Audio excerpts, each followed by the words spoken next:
Sa sandaling bumagsak ako sa pagsusuri para sa pag-aaral sa Pilipinas, nawalan ako ng pag-asa at inisip na naputol na ang pinakamalaking ruta ko tungo sa tagumpay. Ito ang mga salitang luhaang binanggit ng isang henyong inhinyero na nagtapos ng top of the class sa Harvard sa kanyang huling panayam sa amin dito sa Google. Ang Silicon Valley ang tuktok ng mundo at ang Pilipinas ay isang bansa lamang na kilala sa outsourcing at magagandang tanawin hindi sa teknolohiya. Sa loob ng 20 taon na nasa frontline ako ng recruitment, ito ang paniniwalang pinanghawakan ko. Kaya naman tila hindi ako makapaniwala sa narinig ko. Ngunit ang libu-libong data ng mga resume na nakatambak sa aking mesa ay nagpapakita ng isang malupit na katotohanan. MIT, Oxford, Stanford. Ang mga top elite mula sa buong mundo ay nag-uunahan na ngayon patungong NAA Airport. Bakit hindi New York o London kundi Maynila ang pinili nila? At bakit sila nakakaramdam ng pagkabalisa na matatalo sila sa kompetisyon sa karera kung wala silang karanasan sa trabaho sa Pilipinas? Bilang Head of Global Recruitment sa Google HQ, ibubunyag ko ng walang pagtatago ang nakakagulat na kasalukuyang estado ng Pilipinas na pinatutunayan ng datos at ang tunay na dahilan kung bakit nahuhumaling ang mundo sa bansang ito.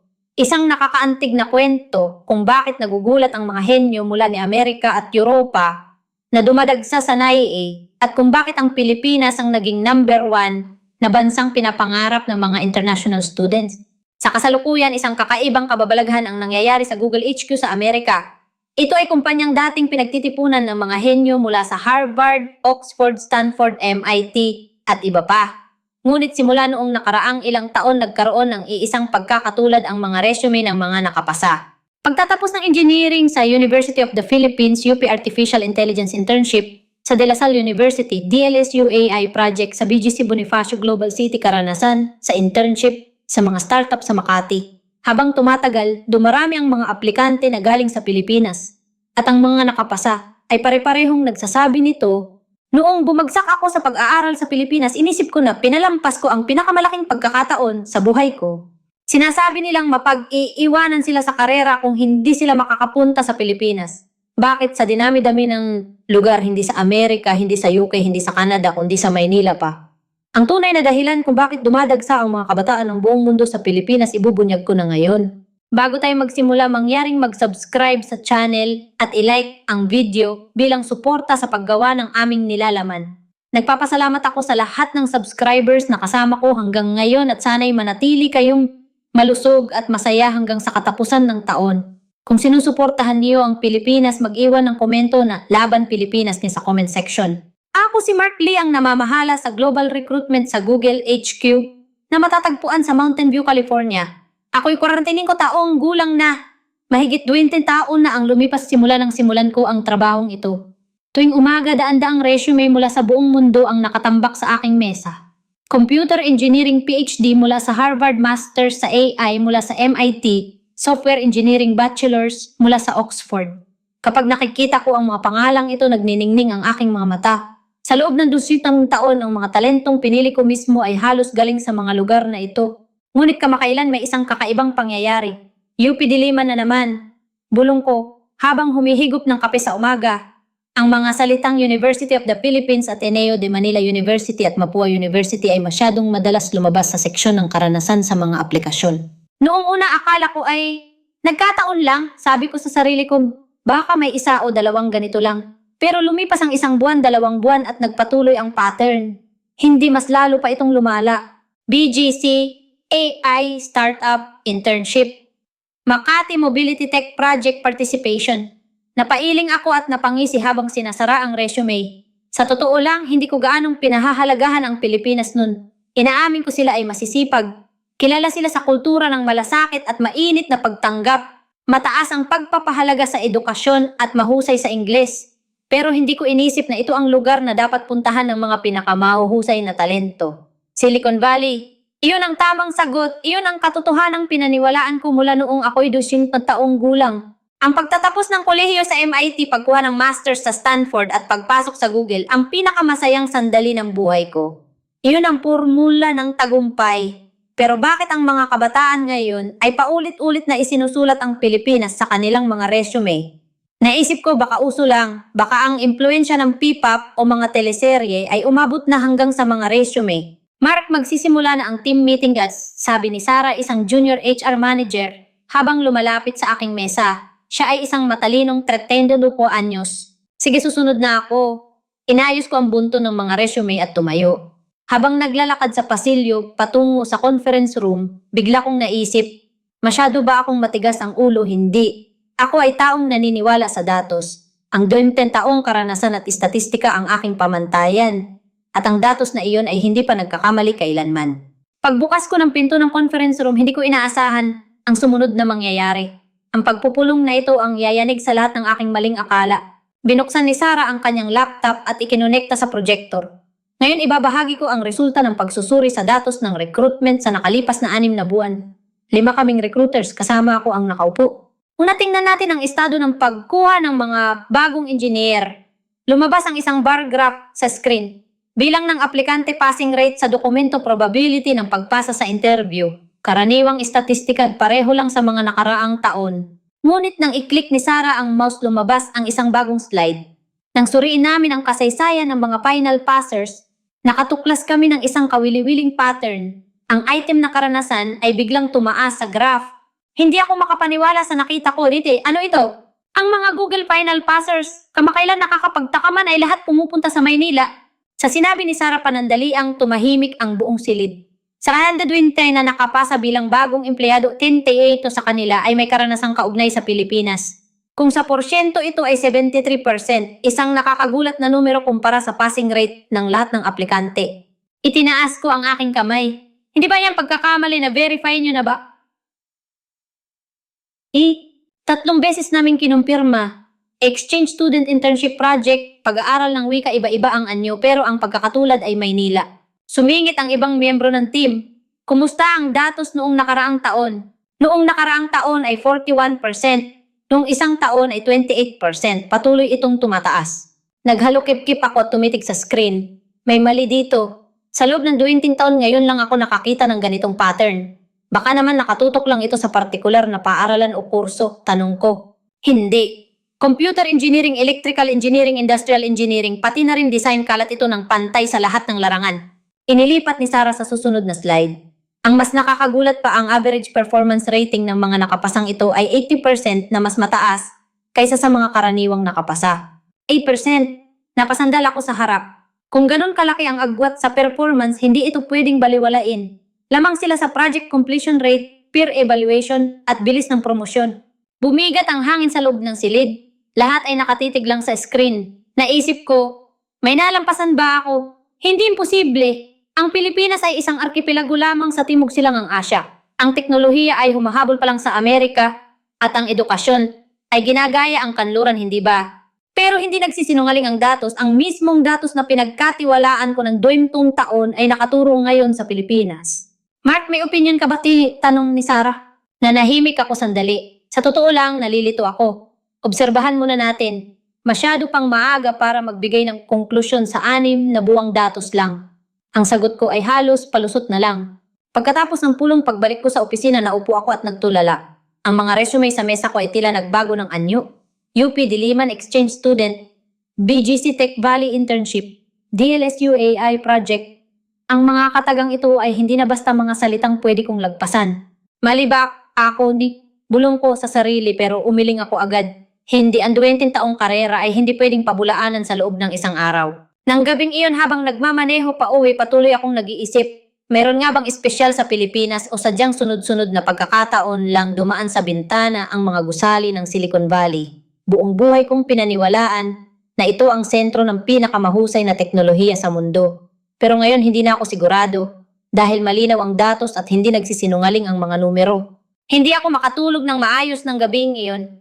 Kinaumagahan pumasok ako ng mas maaga kaysa sa nakasanayan. Hindi maalis sa isip ko ang pulong kagabi. Pagdating sa opisina, binuksan ko agad ang computer at sinimulang suriin ang datos ng recruitment sa nakalipas na 2 taon. Gusto kong makita ng sarili kong mga mata ang ipresenta ni Sarah. Binuksan ko ang Excel sheet at naglagay ng filter. Exchange Student Experience Overseas Internship Global Project. Click 1, 2, 3. Nang makita ko ang resulta sa screen, napasandal ako ng malalim sa upuan. Sa Excel sheet ng Google Hiring Manager, ang mga universidad sa Pilipinas ay nagniningning sa kulay pula. University of the Philippines, 28 Ateneo de Manila University, 19 De La Salle University, 15 Mapua University, 22 may kabuuang UTIP-4. At ito ay bilang pa lang ng mga final passers. Ano ito? Tinitigan ko ang monitor. Ang MIT ay may 32, Stanford ay 29, Harvard ay 26. Kung pagsasamahin ang mga universidad sa Pilipinas, pumapantay sila sa antas ng buong Ivy League ng Amerika. Ang nakakagulat ay ang sumunod. Nang i-cross-check ko ang performance score, ang average score ng mga may karanasan sa Pilipinas ay 4.2 sa 5-point scale. Ang 4.2 ay nasa top 15% level. Samantala ang mga karaniwang nakapasa ay nasa 3.7, ang agwat ay 0.5. Sa estatistika ito ay isang makabuluhang pagkakaiba. Napatakip ako ng namumuka. Ang pamantayan ng aking paghuhusga na binuo ko sa loob ng 20 taon ay nayayanig. Noong sandaling iyon tumunog ang telepono. Oras na para sa virtual interview na nakaschedule mula sa Barcelona, Spain. Hello? Ako si Mark Lee. Lumabas sa screen ang isang binata, si Pablo, 24 taong gulang nagtapos ng computer engineering sa Polytechnic University of Catalonia. Walang kapintasan ang kanyang resume. Magaling sa akademiko, maraming karanasan sa proyekto at matatas mag-Ingles. Pablo, nakita ko ang resume mo. May ilang tanong ako. Sinimulan ko ang interview gaya ng nakasanayan, mga technical na tanong, mga tanong tungkol sa proyekto. Walang hirap na sumagot si Pablo. Magaling. Huli na lang, may karanasan ka ba sa exchange program or overseas experience? Sa tanong ko, medyo tumigas ang ekspresyon ni Pablo. Yun po. Humina ang boses niya. Nag-apply po ako ng 3 beses para sa exchange program sa Maynila pero bumagsak po ako ng sunod-sunod. Sa Maynila. Napasandal ako sa harap. Opo, talagang mahirap po mapadala sa Maynila mula sa paaralan namin. Ang competition rate ay nasa 7 beses. Ngumiti ng mapait si Pablo. Maraming estudyante sa Europa ang umiiyak dahil hindi nakapasa sa pag-aaral sa Pilipinas. Isa po ako sa kanila. Nagulat ako. Umiiyak ang mga estudyante. Dahil lang sa exchange program, bakit gustong-gusto niyong pumunta sa Maynila? Maingat kong tanong. Tumahimik sandali si Pablo bago dahan-dahang nagsalita. Sir, sasabihin ko po ng tapat. Sinasabi ng mga aplikante ngayon na mas matimbang ang karanasan sa Maynila kaysa sa mga sertipikasyon sa Ingles. Hindi ako nakapagsalita sa sinabi niya. May 2 akong kaibigan na nag-intern sa Maynila ng tig-6 na buwan noong nakaraang taon. Ang isa ay nakatanggap ng alok mula sa Tesla at ang isa naman ay nakapasok sa Apple. Sigurado ba kayong dahil yon sa Maynila? Opo, sabi ng mga kaibigan ko, mas marami silang natutunan sa trabaho sa Maynila kaysa sa 2 taong pagtatrabaho sa Barcelona. Seryoso ang mga mata ni Pablo. Ang mga AI startup mobility companies, game companies, lahat ay nakatipon sa BGC at Makati, hindi ba? Kung mananatili ka roon ng 6 na buwan, mas lumalakas daw ang network mo kaysa sa Silicon Valley. Nagsulat ako habang nagtatanong, paano naman ang ibang lungsod, London, Berlin, Singapore? Siyempre po maganda rin, pero iba ang bilis sa Maynila. Ang sabi nila, ang Maynila ay lugar kung saan dumating na ang hinaharap. Lugar kung saan dumating na ang hinaharap. Tumagos sa pandinig ko ang ekspresyong iyon. Pagkatapos ng interview, sumandal ako sa upuan at tumingala sa kisame. Ika-12 na si Pablo. Sa nakalipas na buwan doon sa mga in-interview ko ang bumanggit ng karanasan sa Maynila. 9 sa kanila ang nanghinayang na hindi nakapunta at 3 ang nagsabing lumago sila dahil sa Maynila. Ano bang meron sa Maynila, bulong ko. Tanghalian na at pumunta ako sa kafeterya ng kumpanya. Doon aksidente kong nakasalubong si Kevin, isang bagong engineer, 28 taong gulang, matalinong bata na pumasok nung nakaraang taon. Kevin, sanay ka na ba? Tanong ko habang umuupo. Ayos naman po, hindi masama ang atmosphere ng team at masaya ang mga proyekto. Siya nga pala, may internship ka sa Maynila, sa resume mo, anong ginawa mo doon? Nagginingning ang mga mata ni Kevin. Ayun ba yun ang pinakamagandang 6 na buwan ng buhay ko? Ano ang sobrang ganda ron? Unay ba ang bilis? Kapag may ideya, ipinapatupad agad at kahit mabigo, mabilis na susubok ulit. Kumagat si Kevin sa sandwich niya at nagpatuloy. At ang network, 6 na buwan ako sa BGC, at ang Globe Smart Ayala, lahat ay nasa loob lang ng 30 minutong distansya.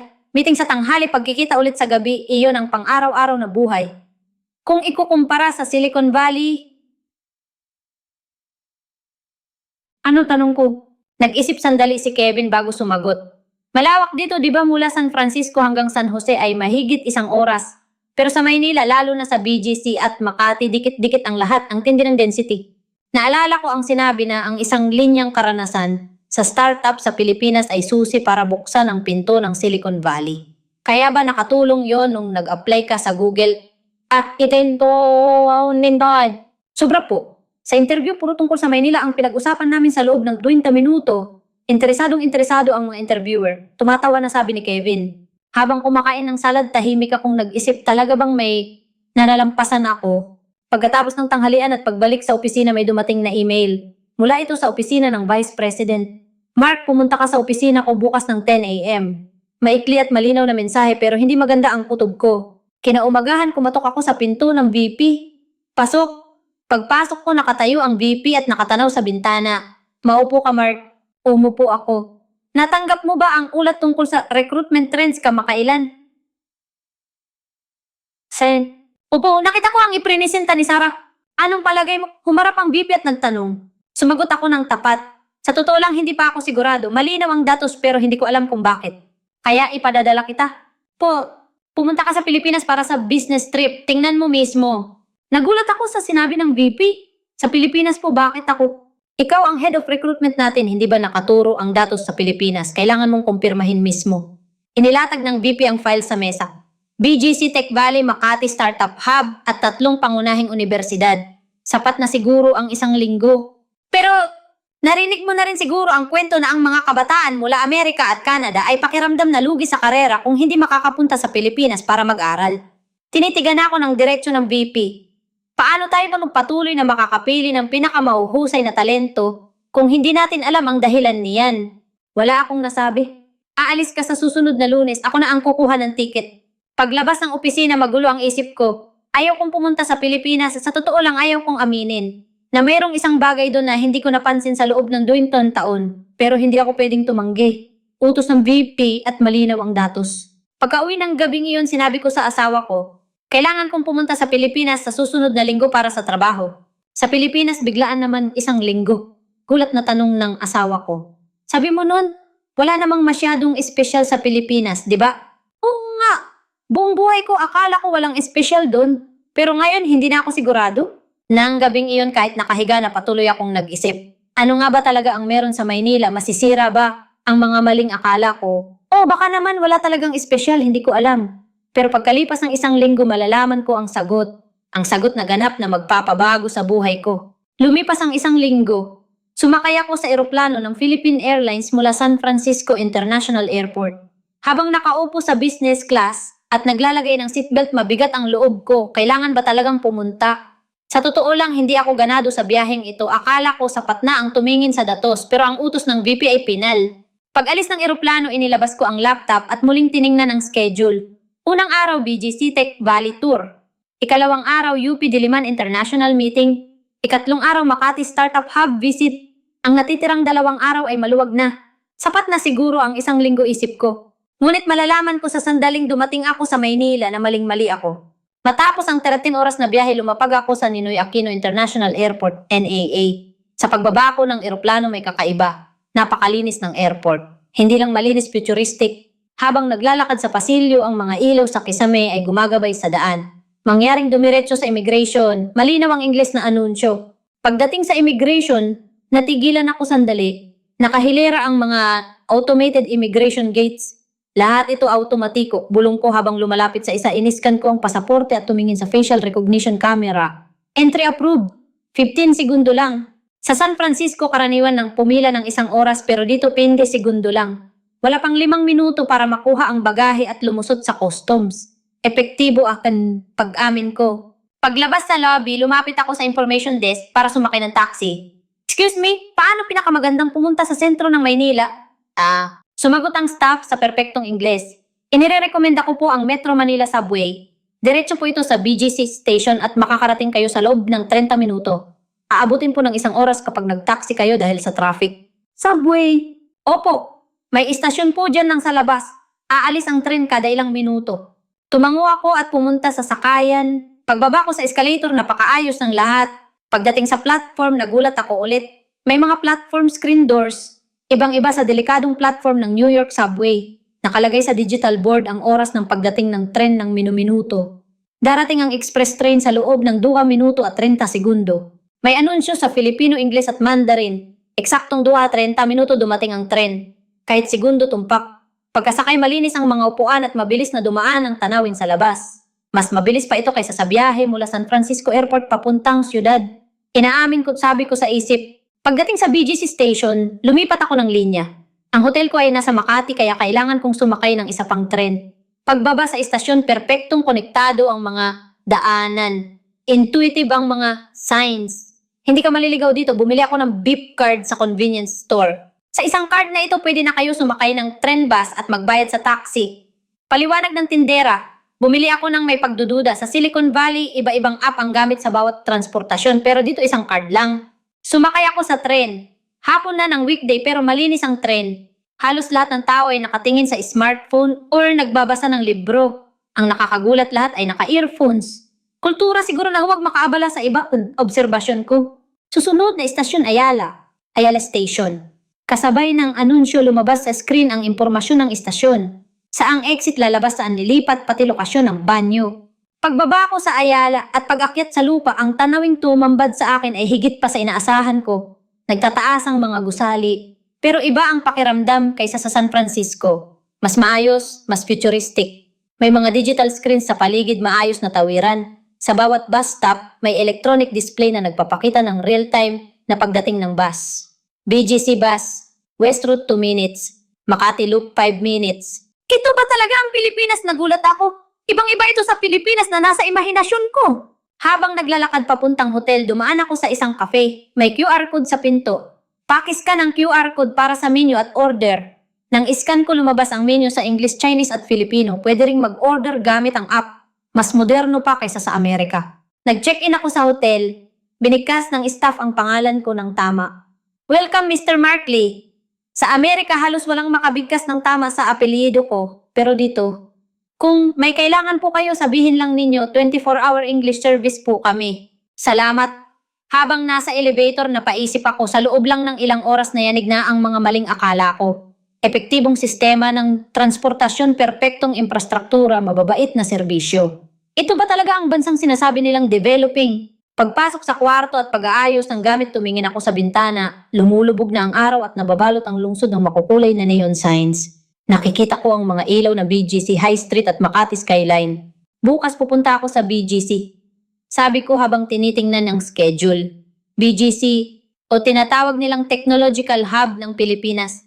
Sa totoo lang wala akong inaasahan. Siguro gaya lang ng isang malit na Silicon Valley. Pero gaya ng pagkakamali ko sa unang araw, kutob ko'y magkakamali ulit ako bukas. Nang gabing iyon, nakahiga ako at nakatingin sa kisame.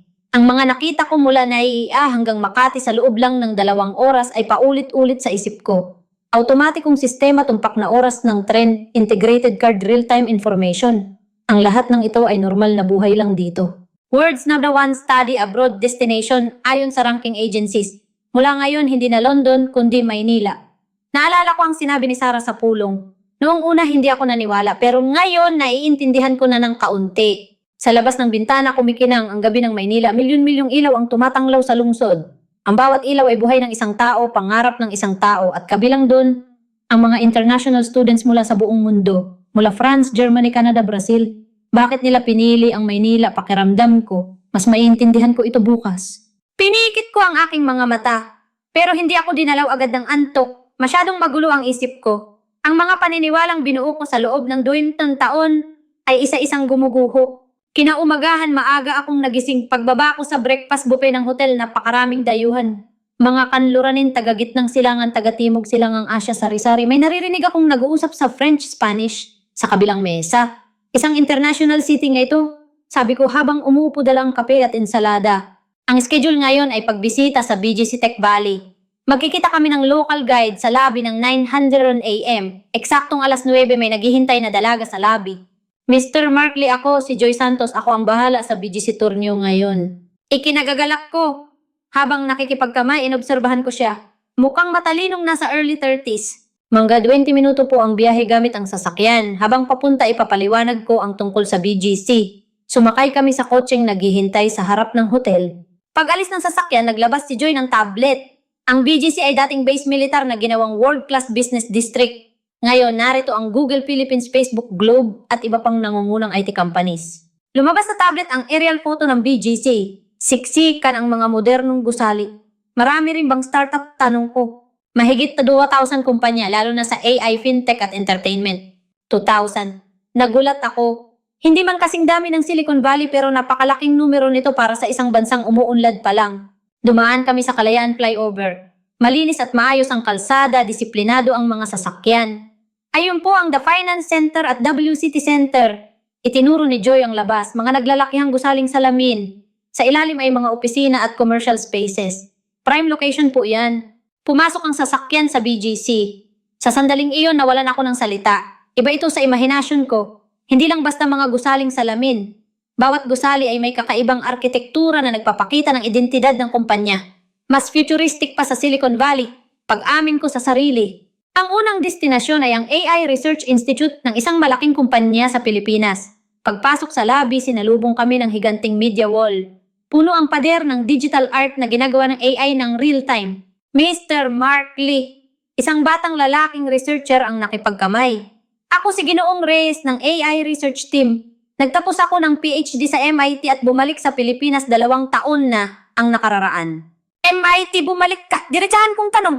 Kasi mas masaya dito. Sa Silicon Valley, matindi ang kompetisyon at individualistic. Dito malakas ang kultura ng bayanihan o pagtutulungan. Iginaya kami ni Ginoong Reyes sa Institute. Sa pasilyo nakasabit ang mga patent certificates. Nung nakaraang taon lang nakapaglabas kami ng 120 patents sa AI. 120. Opo, 60% dun ay global patents. Pumasok kami sa demo room, may mga researcher sa harap ng malaking screen. Ngayon ipapakita namin ang pinakabagong teknolohiya sa automated translation. Nag-operate ng computer si Ginoong Reyes. Lumabas ang pangungusap sa Pilipino, "Boss, tara inuman tayo mamaya." Niyanen, tapos kinanansta. Isinalin ito ng AI. Hindi ito word for word na, "Let's drink alcohol." Ginawa itong, "Boss, are you up for team bonding drinks tonight?" Hindi lang ito simpleng translation. Naiintindihan nito ang kontekstong kultural. Ang inuman ay ginawang team bonding drinks para umakma sa profesional na konteksto sa English, paliwanag ni Reyes. Paliwanag. Ano ang kaibahan nito sa Google Translate? Tanong ko. Ang Google ay text-based, kami ay situation-based. Isinasaalang-alang namin kung sino, kailan, saan at kanino nakikipag-usap. Ang susunod na demo ay mas nakakamangha. Real-time simultaneous interpretation. Nagsalita si Reyes sa Filipino, ang pag-unlad ng AI ay ganap na magpapabago sa ating pamumuhay. Halos kasabay nito narinig ko ang Ingles sa earphone ko, walang delay. Paano ito naging posible? Namangha ako. Napakarami naming datos sa Filipino at mga dialekto nito. Gumagawa kami ng AI na may malasakit, marunong bumasa ng konteksto at damdamin pagmamalaki ni Reyes. At hindi namin ginagaya ang Silicon Valley. Gumagawa kami ng sarili naming landas. Tumarak sa dibdib ko ang mga salitang iyon. Hindi gumagaya. Akala ko habang buhay silang humahabol sa Amerika pero gumagawa sila ng sarili nilang daan. Lumabas kami at pumunta sa ibang IT company. 5 minutong biyahe lang. Dito hindi lang AI pati mobility at fintech ginagawa nila, paliwanag ni Joy. Ang researcher na nakilala ko doon ay wala pang 30 anyos. Nag-aaral ako ng multimodal AI. Sabay-sabay na pinoproseso ang text, image at voice. Nang ipakita ang demo, napahanga ako.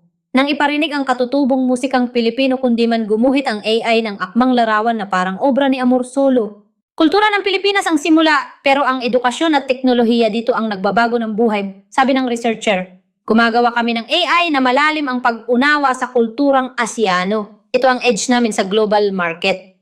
Tanghalian na! Dinala ako ni Joy sa isang kainan sa poblasyon Makati. Tambayan ito ng mga startup founders. Puno ng kabataan ang kainan.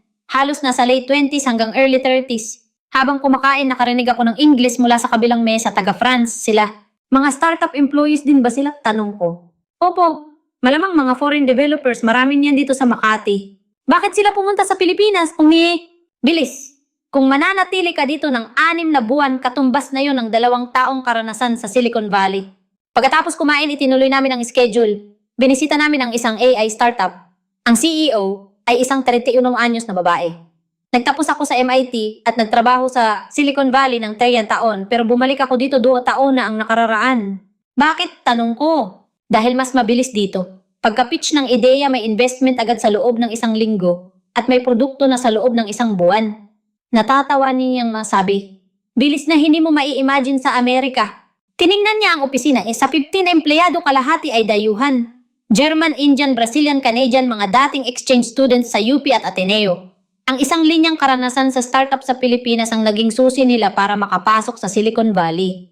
Wala akong masabi, pumunta kami sa conference room para sa mas detalyadong usapan. Nakakuha kami ng seed investment nung nakaraang taon sa loob ng 3 buwan.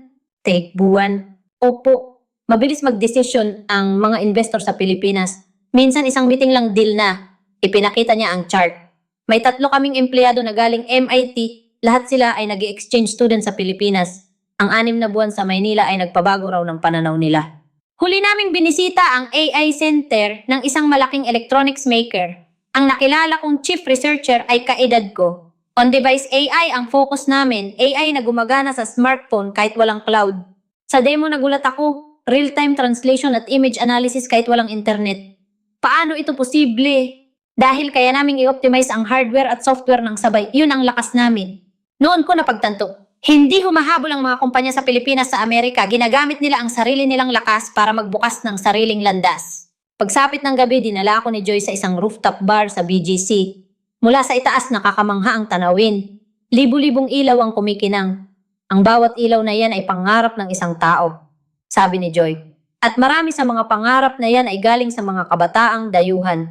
Hindi ako nakakibo. Magulo ang isip ko sa mga nakita ko maghapon.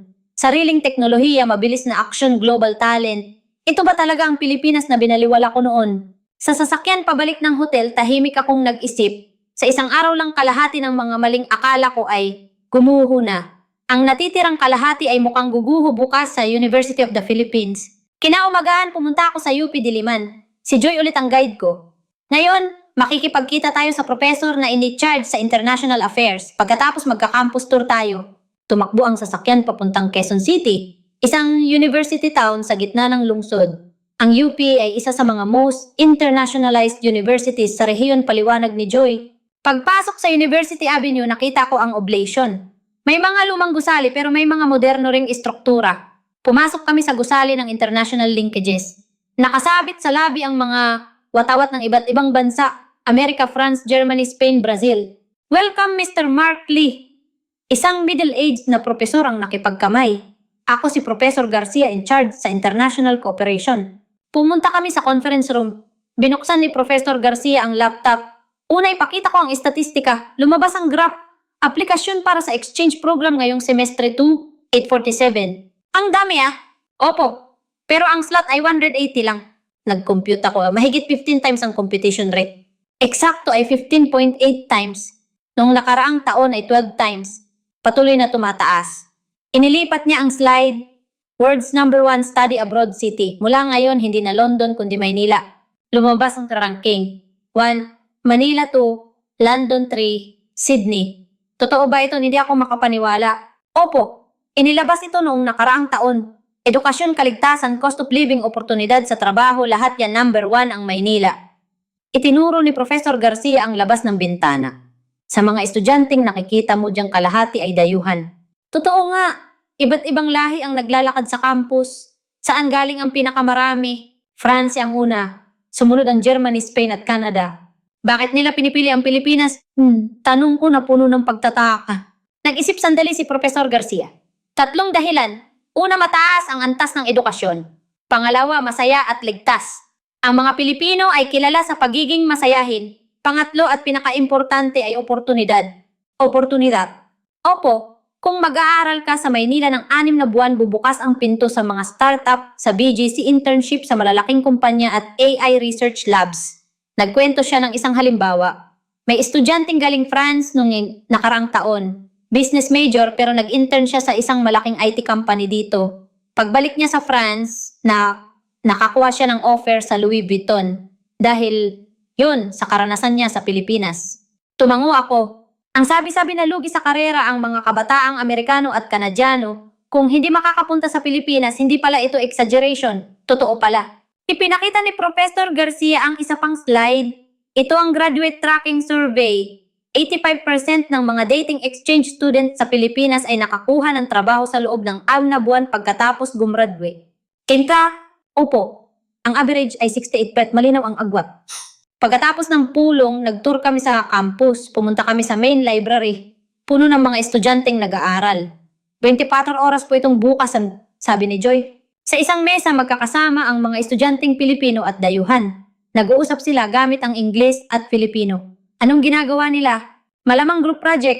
Dito pinaghahalo ang mga Pilipino at dayuhan sa mga grupo. Sumunod ay sa engineering complex, binisita namin ang AI research lab. Doon nakilala ko ang isang dayuhang estudyante, isang dalagang may blonde na buhok. Hello, ako si Ana, galing ako sa Germany. Anong nire-research mo? Natural language processing, lalo na sa wikang Filipino, tas Tagalog. Bakit Filipino ang pinili mo? Ang Filipino ay napakagandang wika para sa AI research. Kompleks ang affixes panlapi pero mayaman sa konteksto. Ipinakita ni Ana ang screen. Ang modelong ginawa ko ay nakaka-recognize ng Pilipino ng may 98% accuracy, sa English 92% lang. Ganon kalaki ang agwat. Opo, mahirap ang Filipino dahil sa dami ng panlapi pero kapag natutunan na ng AI, napakaluhikal nito. Tanghalian na at pumunta kami sa student canteen.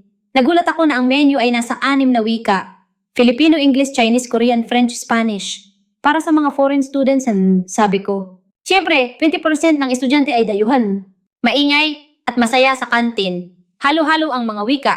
Sa isang mesa may 4 na kumakain, Pilipino, Pranses, Amerikano, Koreano. Nagtatawanan sila. Naisip ko, ito ang tunay na global education. Sa hapon binisita namin ang dormitory. Sa lobby nakilala ko ang isang lalaking taga-Canada. Galing ako sa University of Toronto, isang semestre ako dito sa engineering. Kumusta ang Maynila? Lagpas sa expectations ko. Una, akala ko maganda lang ang beaches pero pagdating ko hindi lang pala yun. Pinakanagustuhan ko ang convenience, mabilis lahat. Delivery internet decision ng mga tao. Natatawa niyang sabi. At ang daming oportunidad. Noong isang buwan inalok ako ng internship sa isang startup sa BGC. Pagbalik mo sa Toronto, anong plano mo? Hindi ko pa alam. Sa totoo lang, gusto ko pang manatili dito sa Pilipinas. Pagsapit ng gabi, lumabas kami sa Sunken Garden. Nagkukwentuhan ang mga grupo ng estudyante. May nagigitara, may sumasayaw. Tingnan nyo dun, turo ni Joy. May 5 nakaupo ng pabilog. Language exchange group yan. Lumapit ako. Excuse me, anong ginagawa niyo? Sumagot ang isang estudyante, language exchange po. Galing ako sa Spain at nag-aaral ako ng Tagalog. Masaya ba? O, ang galing magturo ng mga kaibigan kong Pinoy. Marunong na akong magbasa ng baybayin ngayon pagmamalaki niya. Baybayin ganun kadali paliwanag ng katabi niyang Pilipino. Masipag talaga siya, isang linggo lang kabisado na niya. Nagulat ako, ganun sila kadesidido. Habang nagdidilim at umiilaw ang campus, umupo ako sa bench.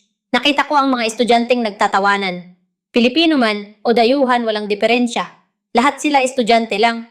Ang mapa ng kabataan ng mundo ay lumilipat na mula Amerika at UK papuntang Maynila. Ramdam na ramdam ko na ang katotohanan ng mga salitang iyon. Lumapit si Joy. Kumusta po ang tour ngayon? Nagulat ako. Ibang-iba sa inaasahan ko. Bukas pupunta tayo sa Makati Startup Hub at Greenbelt. Mas magugulat pa kayo. Tumawa ako. Sapat na ang gulat ko ngayon. Pero tama si Joy. Mas matinding gulat ang naghihintay sa akin kinabukasan. 3 araw. Papunta kami sa Makati.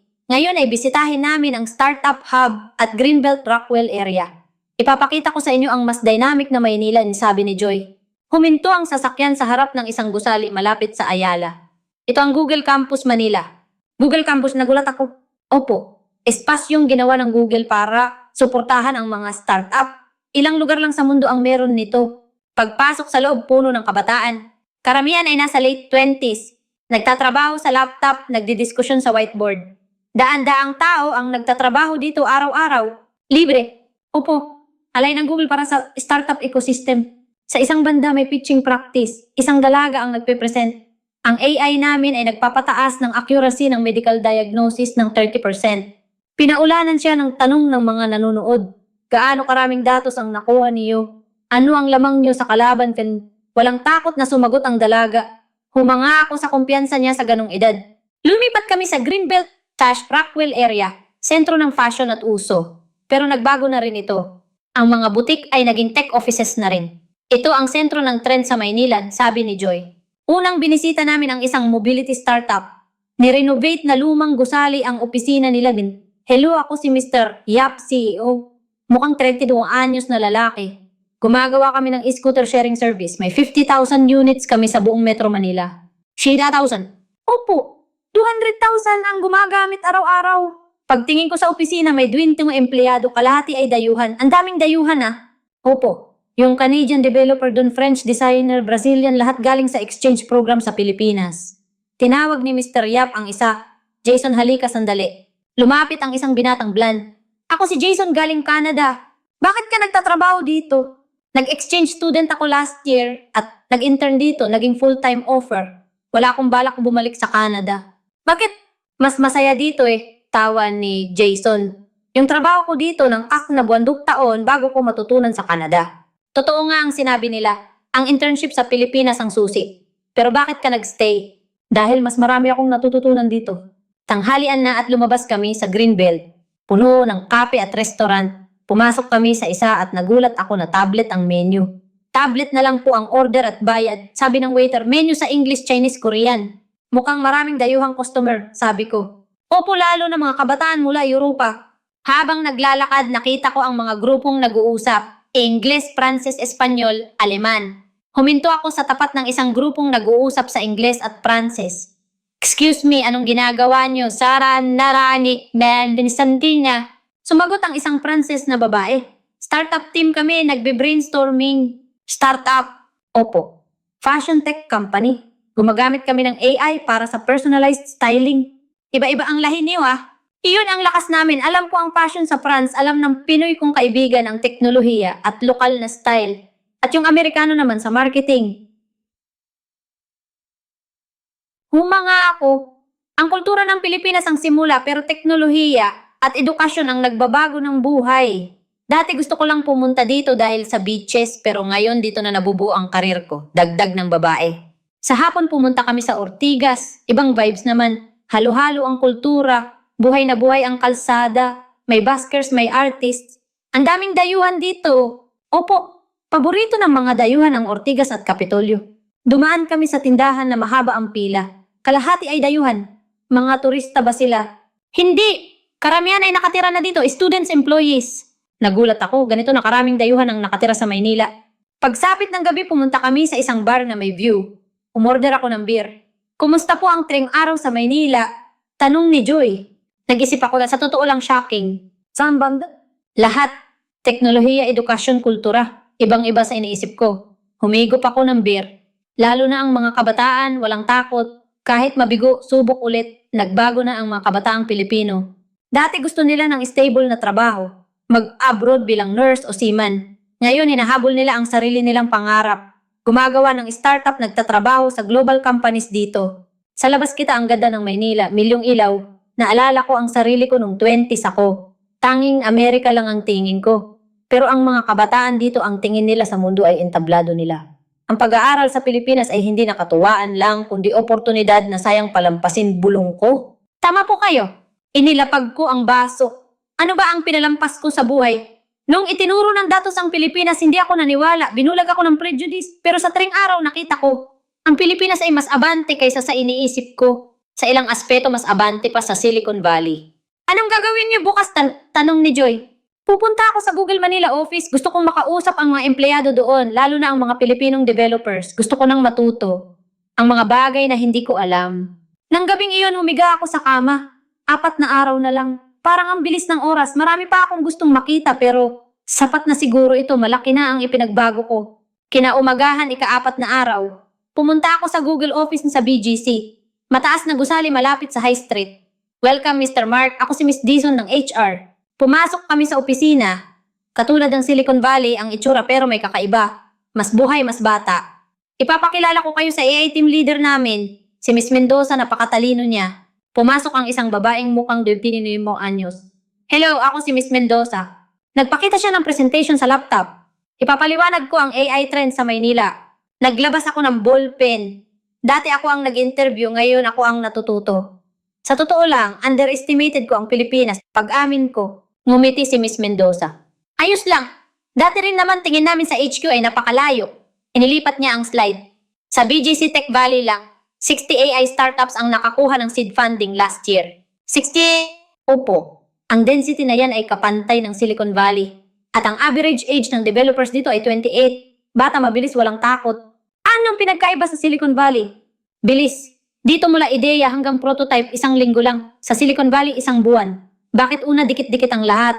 Investors, developers, designers, 30 minutes lang ang layo. Pangalawa, mabilis magdesisyon. Mas mahalaga ang aksyon kaysa meeting. Tumango ako. Pangatlo, hindi na takot mabigo. Dati kapag nabigo tapos na. Ngayon ang kabiguan ay karanasan. 1 oras akong nakinig kay Miss Mendoza. Puro ako notes. Hindi nakakahiya na matuto sa 19 na taong mas bata sa akin. Naging mapagkumbaba ako. Mark, may tanong ako, sabi ni Miss Mendoza, ano ang tingin ng HQ sa Pilipinas? Sa totoo lang minamaliit namin. Ako mismo. Pero ngayon, nagbago na. Sinira ng treng araw na ito ang lahat ng maling akala ko. Tumawa siya. Mabuti naman, dati nakatingin lang din kami sa Amerika, pero ngayon may sarili na kaming landas. Imagine, don't just copy.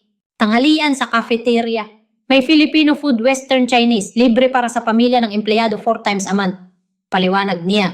Talaga, mas maganda pa benefits kaysa sa US. Nagbago na ang kultura ng kumpanya dito Opo, dati hierarchical, ngayon flat na, lalo na sa IT.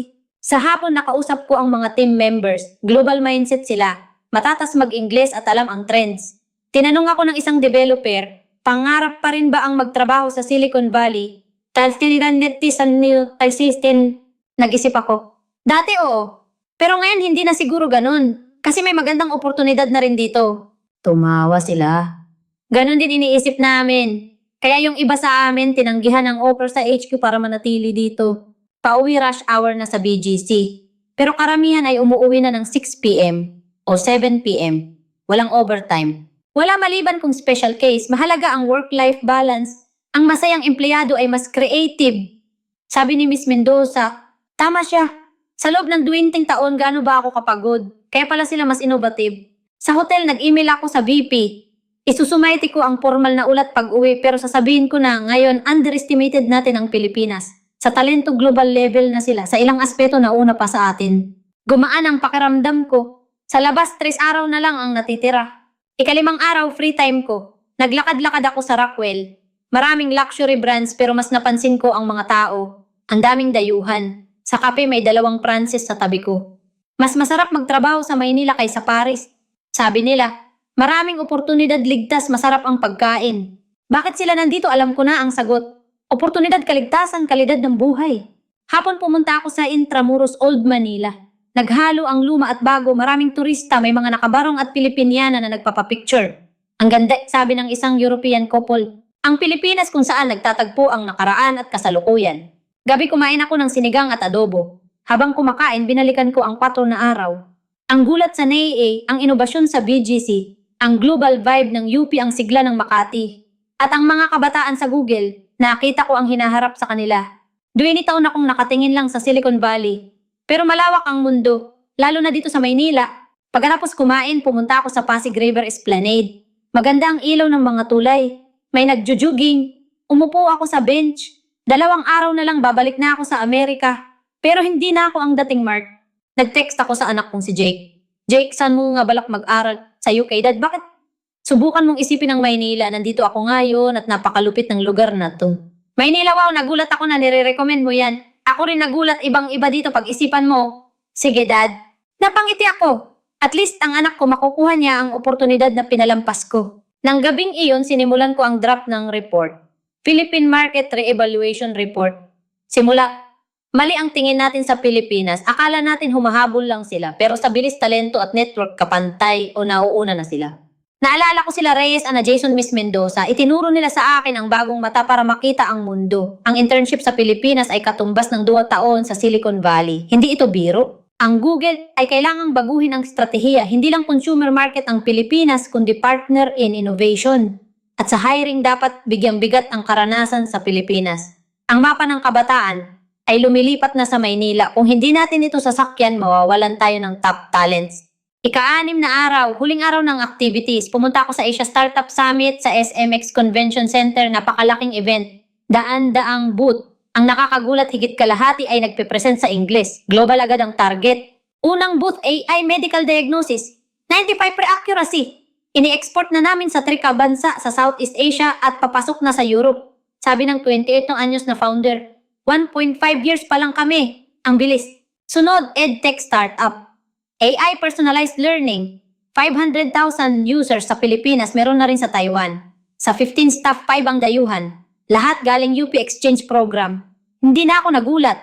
Sa tanghalian narinig ko sa panel discussion, maliit ang merkado kung Pilipinas lang. Kaya simula pa lang world na ang tinitingnan namin at kumukuha kami ng best talents mula sa buong mundo. Paano kayo nakaka-attract ng dayuhan? Pakita mo ang vision at ang atraksyon ng Maynila, masaya, ligtas, convenient. Narinig ko sa lobby, mas maganda ito kaysa sa London Summit last year. Ang global mindset dito matindi.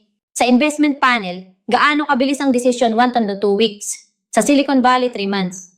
Bilis ang sandata namin. Bilis! Desisyon, aksyon, pagbangon mula sa kabiguan. Iyon ang DNA nila.